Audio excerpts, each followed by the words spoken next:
So focus on your own analysis. Yan po ang advocacy natin dito. Tito, sorry, hindi ko na po kayo pinakikinggan kapag nag-analyze kayo. Nasisira po kasi plan ko. Bilis ko kasi maniwala sa inyo. Good po yan. Dito ka na lang. Yung kwento na lang ang pakinggan mo. Wag mo nang pakinggan yung analysis. I'm an advocate na dapat ang susunod mo is your own analysis. Kasi magpakita ka po ng isang chart sa 10 analyst, you will receive 11 different analysis. Probably, iba-ibang method, no?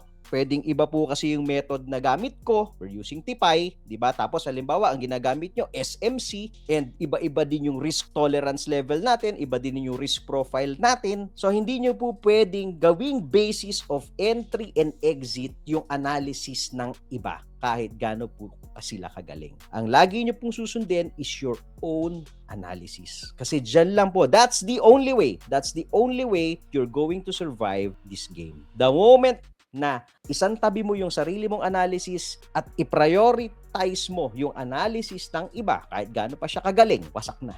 Right? So focus on your own analysis. Yan po ang advocacy natin dito. Yan ang tinuturo po natin. Kaya napakatama nyo po, Tito Raymond Valerio. Congratulations.